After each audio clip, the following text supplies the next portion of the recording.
Thank you, Senator Crapo. Mr. President, Senator from Idaho. fellow senators, we came to the floor today to mourn the loss of a great statesman in Idaho. Jim McClure was loved uniformly across the state of Idaho and had dedicated really his entire life to public service. First as a prosecuting attorney in Payette County, Idaho, and then, of course, the state Senate, Congress, the House of Representatives, and then the United States Senate. From a little historical background, Jim McClure, when he was elected to this body in the United States Senate, he was elected to what's called the Shoup seat. The Shoup seat was first held by Senator Shoup, who was the last territorial governor of Idaho, the first state governor of Idaho, and the first United States senator to hold that seat. Jim McClure was the 9th person to hold that seat. In the interim, it was held by William Borah. Both Shoup and Borah have statues down in Statuary Hall here in this building. Prior to my election as the 11th person to hold this seat, the seat was held by our distinguished colleague, Senator Craig, who is here with Senator Crapo and I and has joined us on the floor, and I'm sure joins in our remarks and our expression of condolences to the McClure family.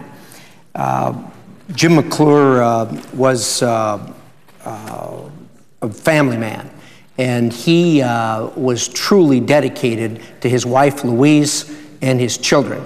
Back when Jim served here, many of the members actually moved here as opposed to going home on the weekends, as most of us do today. And the McClure family spent a lot of time here, but they did spend their summers, and that was when the United States Senate was out most of the summer. They did spend their summers in Idaho and other times also in Idaho. Jim McClure was very dedicated to a couple of important issues. The first one being fiscal issues.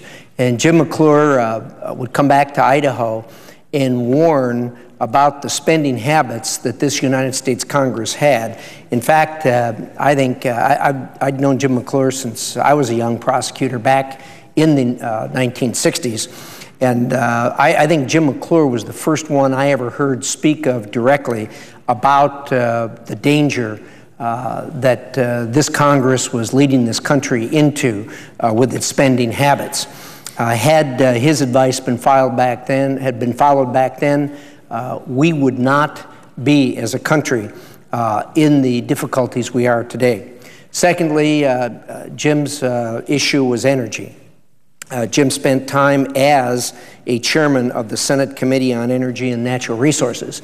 Indeed, I sit on that committee today. Senator Craig sat on it before me, Senator McClure before him, and Senator Jordan before Jim McClure. And indeed, we can't recall that anyone serving from Idaho, that we didn't have a person on that committee. Indeed, it was the Shoup seat, really, that has sat on that committee for as long as any of us can remember.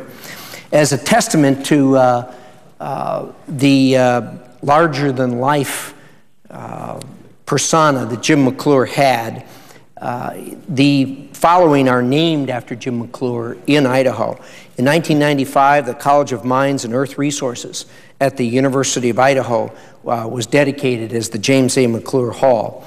In December of 2001, the Federal Building and United States Courthouse in Boise, Idaho was renamed for Jim McClure. And in 2007, the University of Idaho renamed their Bureau of Public Affairs Research the James A. and Louise McClure Center for Public Policy and Research.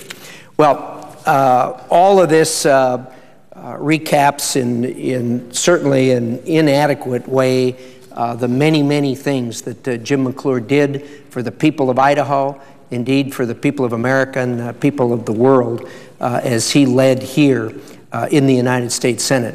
But I want to close just briefly with what I knew about Jim McClure, and I think what those of us here knew about Jim McClure and what he's remembered for here in the United States Senate. In the media today, we see a lot of rancor and we see a lot of arguing and a lot of hostility involved in the political process. If I can say one thing about Jim McClure, is what he brought to the entire process was civility. No matter how tough sledding got, no matter how disagreements escalated, Jim McClure always kept it level. He always kept it at a very civil tone. And Jim McClure approached everything with a gentle sense of humor, which many, many times diffused things that could have gotten out of hand. To his family, again, we express our condolences, our deep condolences, and the people of the state of Idaho mourn today. Thank you, Mr. President. I yield the floor. Mr. President. Senator from Idaho. Mr. President, Senator Risch's comments prompted me to think of a time when I was first elected